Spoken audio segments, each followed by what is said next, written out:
तो आरोपी आफताब बार बार जांच एजेंसीज को गुमराह करने की कोशिश भी कर रहा है और उसकी दलील है कि उसने श्रद्धा की हत्या गुस्से में की, जबकि एक्सपर्ट ये मानते हैं कि सीरियल किलर अपने हर काम को जस्टिफाई करते हैं।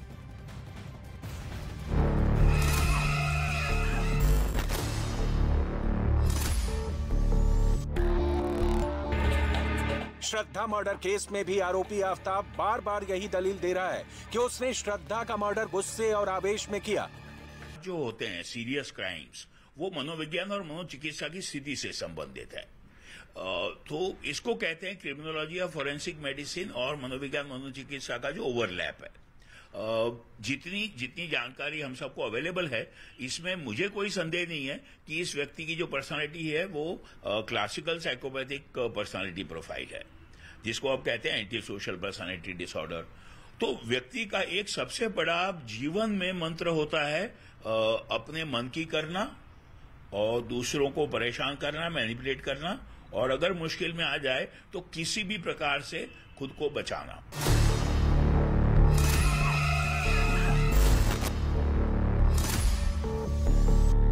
एक्सपर्ट की माने तो सीरियल किलर अपने हर एक्शन को जस्टिफाई करते हैं। ऐसा करने में वो गर्व महसूस करते हैं। कई बार तो वो शवों के साथ बीभत्स तरीका भी अपनाते हैं। लोगों को अलग समझे, जो मन बुद्धित्व है, दिव्यांगजन है ना, मेंटल रिटार्डेशन, वो अलग समझें, और ये जो साइकोपैथिक पर्सनालिटी, इसको अलग समझें।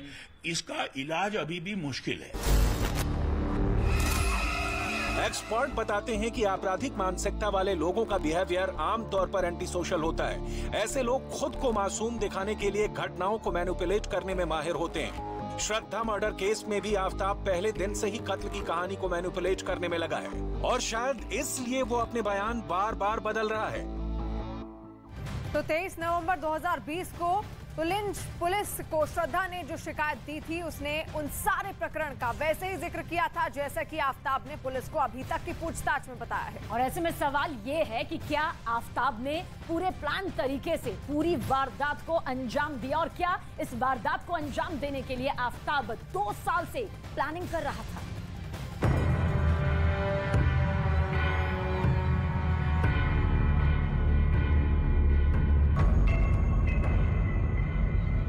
23 नवंबर 2020, 2 साल पहले की ये वो तारीख है जब श्रद्धा ने अपनी हत्या की तारीख लिख दी थी। अब ये इत्तेफाक ही है कि अभी तक आफताब ने जो कुछ भी पुलिस को बताया, वो पूरी घटना ऐसे ही घटी जैसे श्रद्धा ने 2 साल पहले पुलिस को दिए अपने शिकायत पत्र में लिखा था।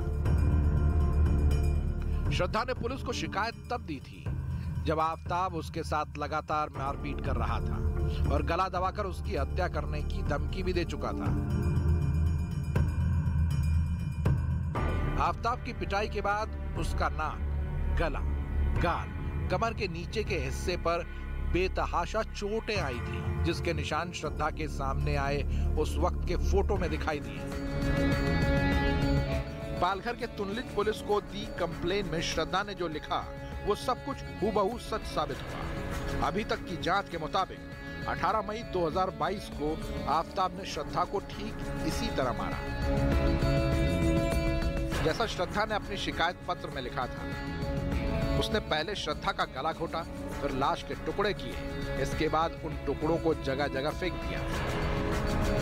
अब जरा इस खत पर एक बार फिर से गौर कीजिए और देखिए श्रद्धा ने शिकायत पत्र में क्या लिखा था।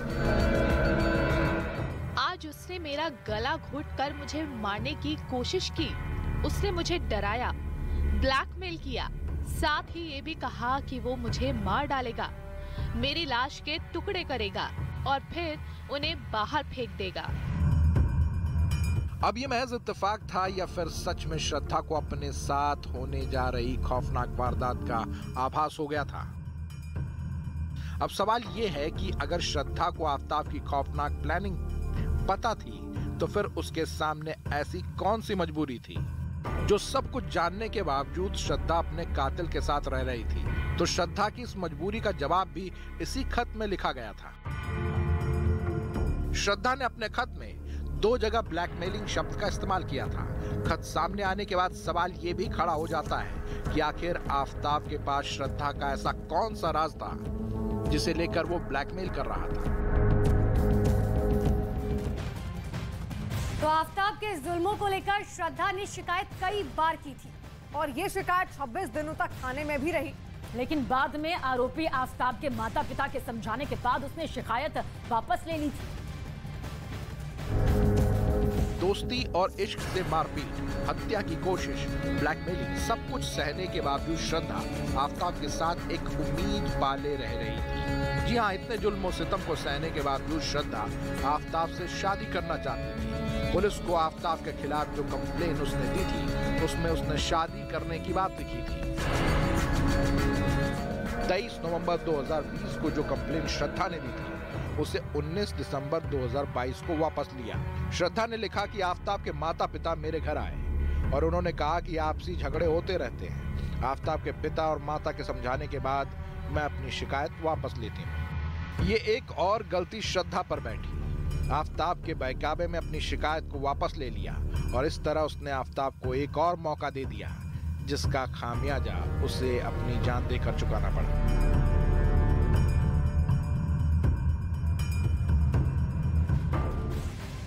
तो श्रद्धा मर्डर केस के जरिए पाकिस्तान भारत में माहौल बिगाड़ने में लगा हुआ है। सोशल मीडिया पर दरअसल श्रद्धा मर्डर केस का बड़े ही शातिराना तरीके से इसे पेश किया जा रहा है, जिससे लोगों की धार्मिक भावनाएं भड़की। भारत में भी एक खास वर्ग इसी काम में जुटा हुआ है।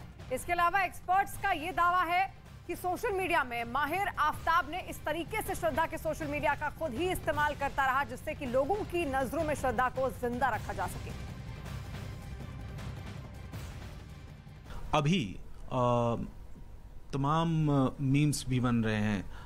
ये केस जैसे ही सुर्खियों में आया, लोगों की नज़रों में आया, उसके बाद सोशल मीडिया पर क्या क्या चीज़ें हो रही हैं श्रद्धा और आफताब को लेकर। देखिए, एक अजीब सा ट्रेंड देखने को मिला है कि कई सारे लोग इस पूरे प्रकरण का मजाक बना रहे हैं। बहुत लाइट और हास्यास्पद ट्वीट किए जा रहे हैं और मीम्स बनाए जा रहे हैं। इसमें जब एनालिसिस किया गया तो पता पड़ा कुछ नए फेसबुक पेजेस बने, कुछ नए ट्विटर हैंडल्स बने और वो लगातार ऐसे मीम्स को घुमा रहे हैं, प्रोलिफरेट कर रहे हैं। इसमें अधिकतर फॉलोअर पाकिस्तान से हैं, पर काफ़ी सारे इंडिया से भी हैं।